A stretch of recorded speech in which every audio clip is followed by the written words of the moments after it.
Welcome back. आप लोग देख रहे हैं वर्ल्ड कप दुनिया के साथ and we have had the pleasure of having mister Dean Jones with us and obviously some very interesting points जो उन्होंने रेज किए हैं अभी हम उनके ऊपर डिस्कस करेंगे। बट एक जो वेरी इंपॉर्टेंट चीज़ हमें भाई उन्होंने कहा कि Ricky Ponting has been a successful captain and he knows what he is doing. और आप तमाम लोगों के लिए let's quickly have a look at his captaincy record which is mind blowing. हमें भाई I mean for all the matches जो उन्होंने वर्ल्ड कप में खेलने हैं पॉन्टिंग की कैप्टनसी में कोई एक भी नहीं हारे। And when you'll see it on the screen, obviously, this is something जो कि mind-boggling है। और 22 matches in total, as you can see on the screen, and in all those 22 matches, he has won all 22 out of them. And कोई tied भी नहीं हुआ, कोई rained off भी नहीं हुआ। So you know, it's impressive.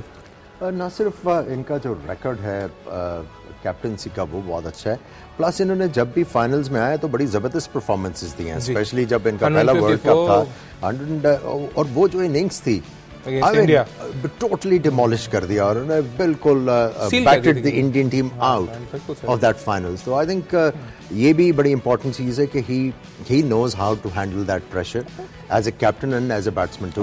I'll give you another side of the coin. बहुत से लोगों का ये ख्याल है, which includes me as well, कि बहुत ज़रूरी है कि क्या उनके पास ऐसे प्लेयर्स थे which make them won the World Cup. But right now हम एक छोटी सी ब्रेक की तरफ जा रहे हैं, ब्रेक से वापस आके फिर बात करेंगे regarding this World Cup.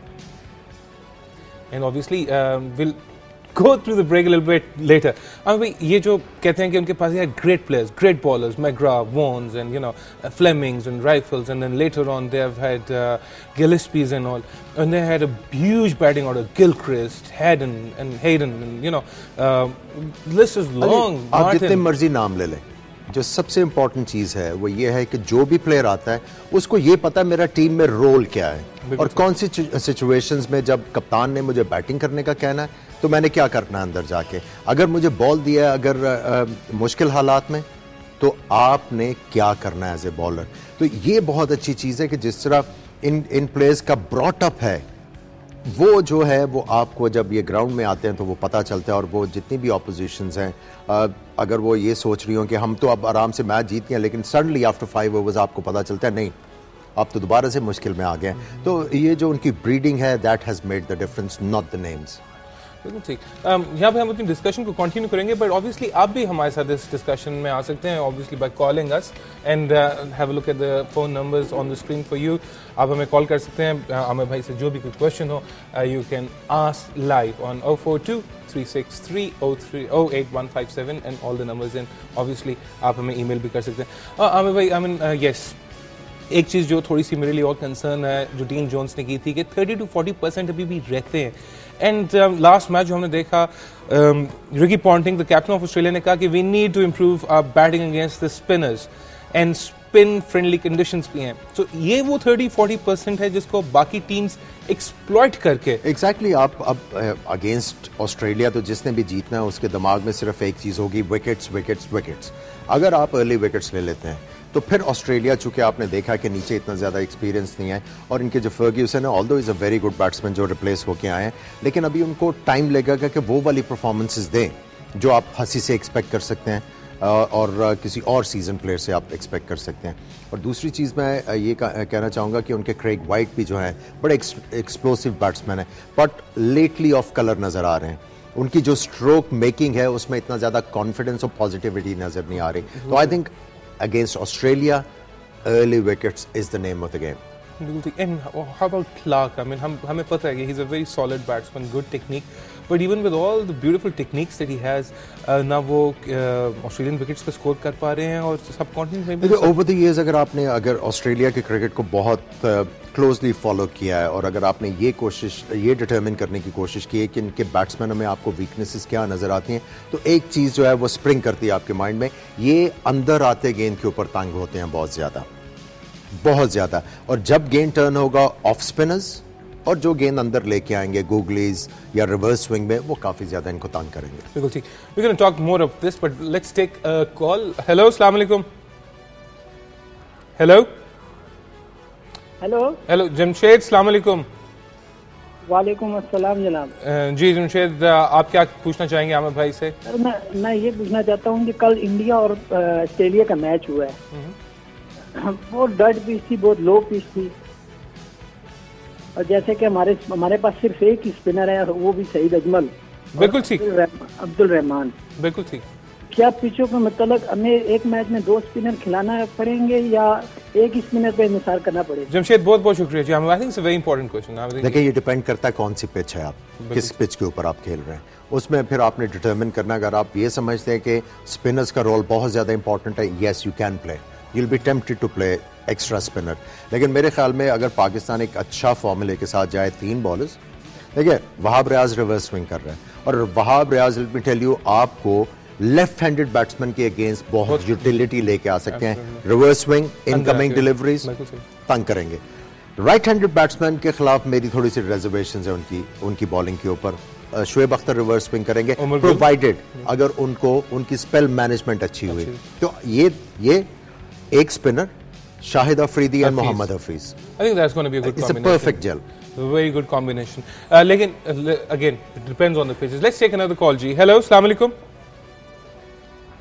Line just got dropped, but obviously Aamir भाई, is one thing कि जो ऑस्ट्रेलियन क्रिकेट की वरी है वो ये है कि एक तो form of these players and plus another thing, हम बाकी किसी जगह पे भी जब डिबैकल होते हैं या सीरीज लॉस होता है तो a lot of heads you see them responsible और वो फिल्टर आउट हो जाते हैं।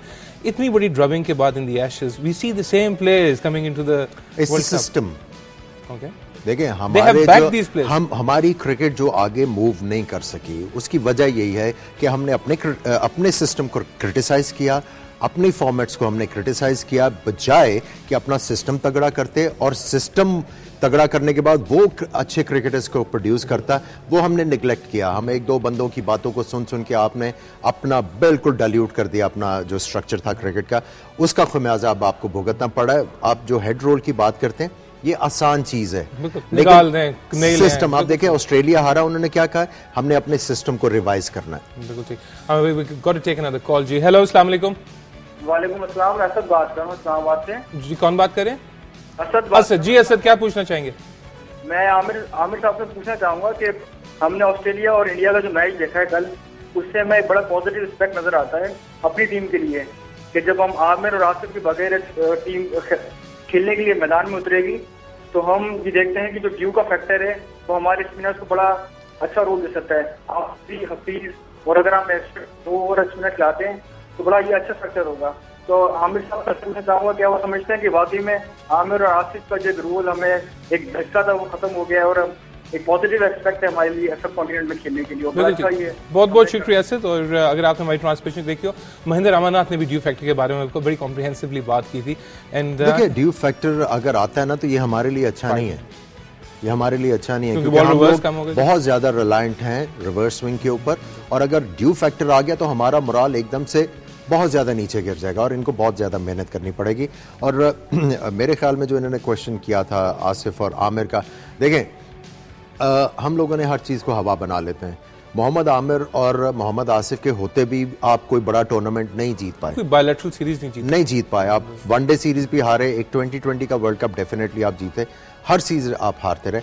लेकिन अब आपके पास, अब आपने शुएब अख्तर को वापस बुलाया, बहुत ज़्यादा एक्सपीरियंस है, कुछ सोच के बुलाया होगा। उसके बाद आपने वहाब रियाज को मौका दिया हुआ है, उमर गुल वहीं के वहीं हैं। तो आई थिंक बॉलिंग अटैक आपका ठीक है, लेकिन यूज़ किस तरह होगा, कप्तानी किस तरह होगी, जो बहुत बड़ा कंसर्न है। Absolutely.